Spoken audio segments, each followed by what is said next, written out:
All right, hello everyone. Welcome to my channel. This is an educational channel where we look at different theories of everything primarily, and usually things that you've never heard of before, but things that I've encountered in my research and that I feel like I should pass them on to other people for further research and further study. And one of these things is the reciprocal system of theory. Today is video number 221 on the reciprocal system of theory. And this is a theory that was first arrived at by Dewey B. Larson back in the 20th century. And we've done a few of his books. We just got done with his 1979 book called Nothing But Motion, which was the first of a trilogy of books that's called The Structure of the Physical Universe. So that first book, Nothing But Motion, is primarily on atomic physics. And then the second book that is called Basic Properties of Matter is primarily on chemistry. And we just went, in the end of the last video, we just went over the table of contents of that chapter, what that book is actually going to get into. Now, we're not going to go into that book right now, but we're going to skip we're not really even going to skip to the third book. The third book is called Universe of Motion, and this book is on astronomy. And it has about 31 chapters, and it's a great book. It's really, really difficult stuff. What we're going to do, instead of going over that whole book for another 100 videos, is we're going to look at a paper that I wrote, a short paper that I wrote on Larson's theory of astronomy called Reciprocal Astronomy. I wrote this many years ago, and I just actually reading through it, and I'm like, did I write this? Is this somebody else, or did I write this? Now, I believe that I wrote this. I'm not 100% completely sure, but I'm pretty sure that I wrote this. It's a summary. It's kind of a summary of his book on reciprocal astronomy, and hopefully, it'll wet your whistle so that when we actually do look in detail at his book, you'll have a little bit of background. Okay, so we're going to start right here. Reciprocal Astronomy, Part 0, Background. Dewey Larson's 1898 to 1990 reciprocal system of theory states essentially that the universe is composed entirely of motion, and that motion has two reciprocal aspects, space and time. The theory describes a complete theoretical universe. The basic phenomena and relations of the major fields of physical science have been verified by standard scientific methods. The theory was developed strictly in accordance with standard classical scientific procedure. A careful, critical, and systematic re-examination of basic physical relations. B, the formulation of a universal theory expressed in the form of postulates. C, the development of the consequences of these postulates. And D, the verification of the theory by comparing the consequences with observation and measurement. In the reciprocal system, the common denominator of matter and energy is motion.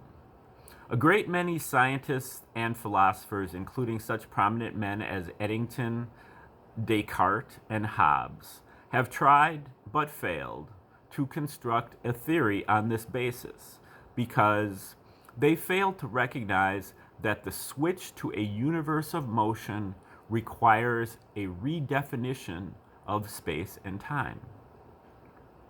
By redefining space and time, Larson's universe of motion has brought the unity and coherence of physical science, which theorists have tried for years to construct until they lost heart and gave up the effort. Space, for many thousands of years, has been something that we are in, a setting in which the action of the universe takes place, a container for the material objects that participate in this action. It has been taken for granted that both space and time participate in the action of the universe, that physical phenomena exist in space and time. Time has always been more elusive than space, something ticking, getting later and later. Just where, when, and how time differs from space has been difficult to specify, especially at high speeds.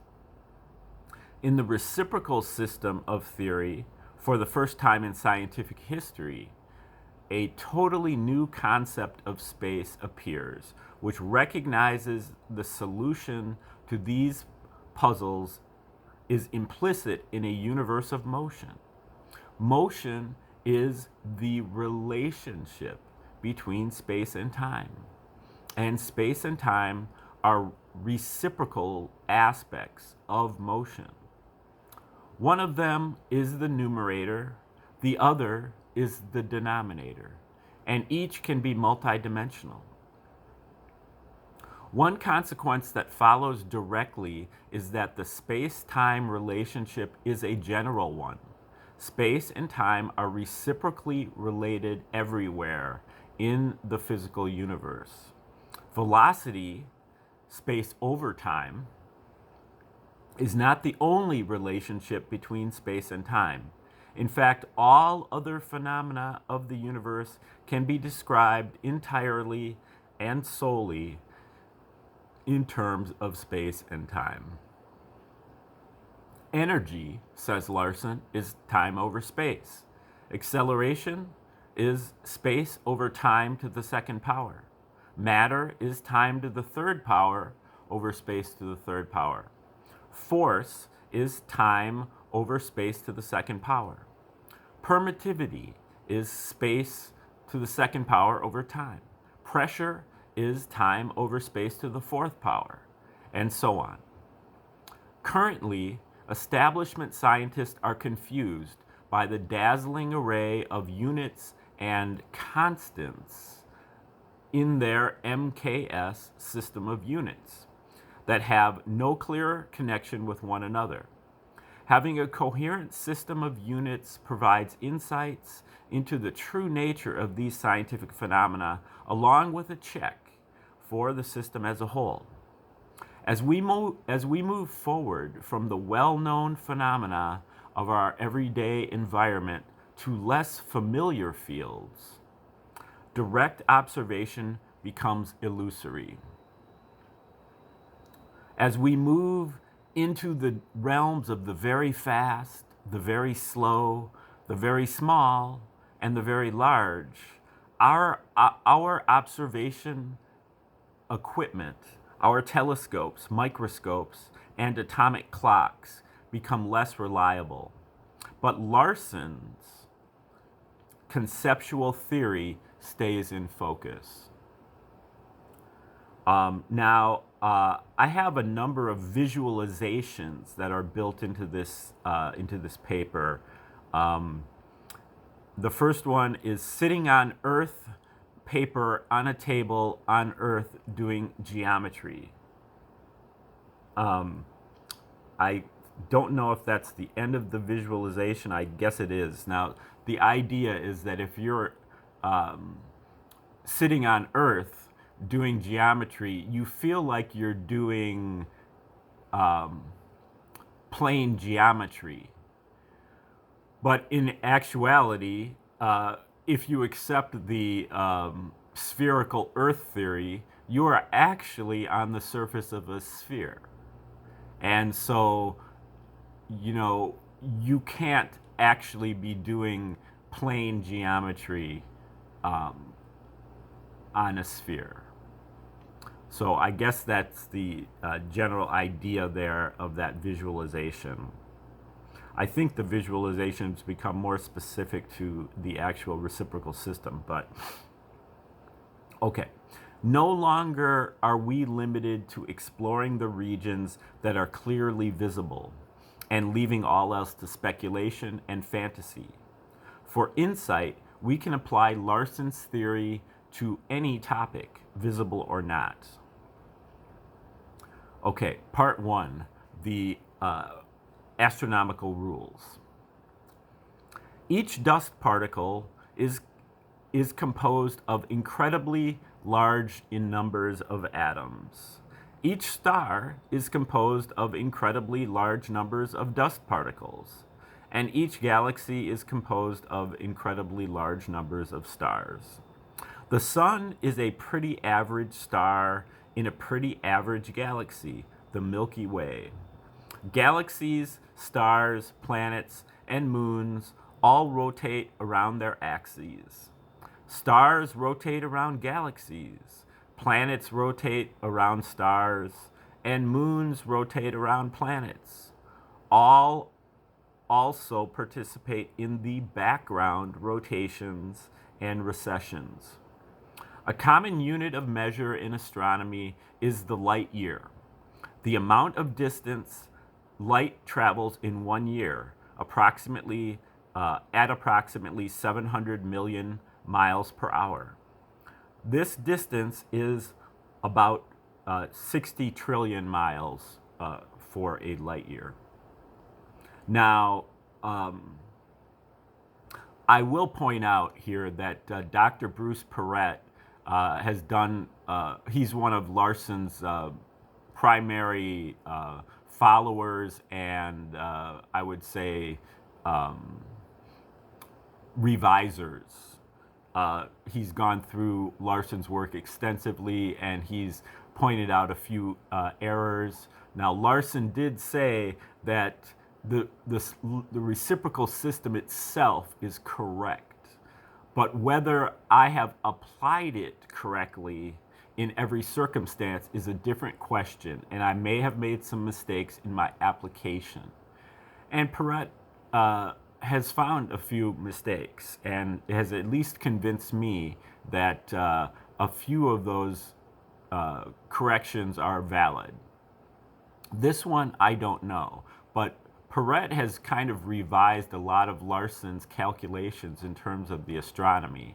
Now, this is completely separate from the shape of the Earth, you know, a flat Earth kind of proposal or anything like that. I am personally kind of an agnostic on the shape of the Earth. I don't know. And because I haven't been to space and I haven't been to Antarctica, and I haven't done the proper measurements to determine for myself, you know, what the shape of the Earth is. So this article that I'm reading here is basically assuming that the Earth is kind of as NASA says it is, which is dubious. But Bruce Perret has actually kind of indicated that, well, yes, the planets rotate around the stars and the stars rotate around the galaxies and so on, but the scale is much, much, much smaller than what we are saying it is. So where we're talking about a light year being 60 trillion miles and that the closest star is 4/4 light years away. And in Larson's theory, he really says that the gravitational limit of our star is over 3 light years. So that there is not even a possibility that a star could be within 3 light years of our star. Perret has reduced that by a huge factor, and he basically says that I think even the Andromeda galaxy, which is supposed to be 2 million light years from here, he says that the Andromeda galaxy is actually less than a light year. I believe I may have my numbers wrong, but it's a drastic reduction in the size. And I think he was inspired to make those changes by a lot of the observations made by I believe he's a Persian, Iranian astronomer who's now deceased, named Bahram Kadrai. And he makes some cogent arguments about how the size of the gaps between the various entities in the universe is much smaller than what the scientists are telling us. So that's just food for thought. And I believe that when Perret goes through that, it doesn't upset the reciprocal system as a whole. It just kind of upsets the scale. You know, the mechanism is still the same. It's the scale that he changes. Okay, back to the paper. We live in a universe made out of motion, and motion is the relationship between space and time. If we accept these premises, then logically motion exists prior to anything else. The primordial state of the universe is motion, without there yet being anything that is moving. To visualize motion without anything moving, consider the background motions. Okay, this is the next visualization. A, background rotations. 0. Train moving on the Earth's surface at 30 miles per hour. Ball thrown at 40 miles per hour. 1. From the moon, Earth's axis rotation at 500 to 1,000 miles per hour. From the sun, Earth's rotation around the sun at 70,000 miles per hour. 3. From the center of the galaxy, sun's rotation around the Milky Way galaxy at approximately 500,000 miles per hour.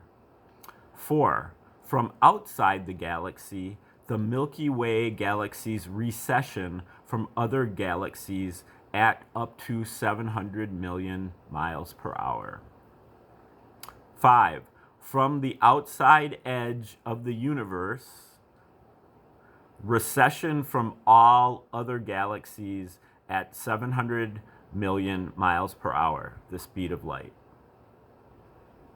Only motion 0 around the moon around the Earth are we able to notice directly as motion, or the moon around the sun, are we able to notice directly as motion.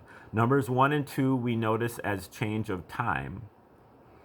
The time of day, I guess number 1 is the Earth around the sun.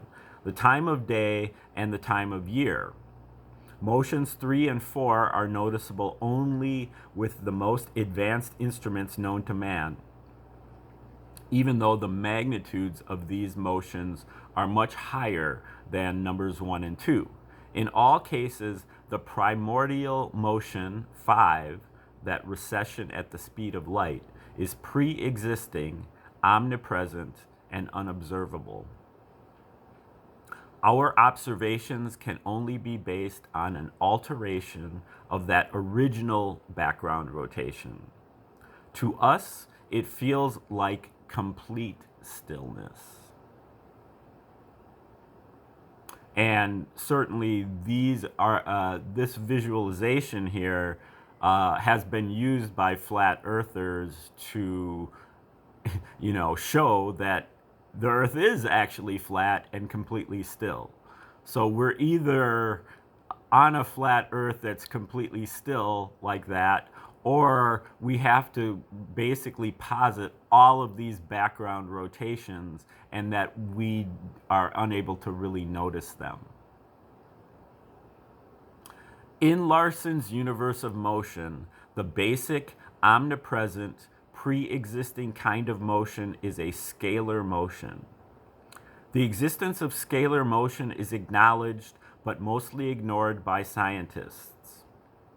Another visualization. Scalar motion has a magnitude but no direction, like dots on an expanding or contracting balloon. The dots are either moving out or but in no particular direction, or rather in all directions. The motion is either in or out, distributed equally over all vectorial directions. Raisin bread to complete the visual, if you want to fill in the interior of that balloon. As you bake the bread, the raisins get farther and farther apart. Okay, let's try to get to the end of this paragraph here. It must be emphasized that even though this motion requires 3 vectorial dimensions, such as XYZ coordinates, to describe, it is only a one-dimensional scalar motion. Meanwhile, there are 3 dimensions of scalar motion, but only one can be represented properly in our reference system at any given time or space. Scalar motion has been observed by the conventional astronomers in the recession of the distant galaxies. All are moving farther and farther away from each other. It is also observed as the flow of time, always getting later and later. Okay, we're going to leave it there and start up tomorrow with this paper. This paper will probably take us 3 or 4 days to get through, I think. Maybe 5 or 6, I don't know. But that's a start, and thanks for tuning in. I hope you tune in tomorrow for the next installment. Have a great day.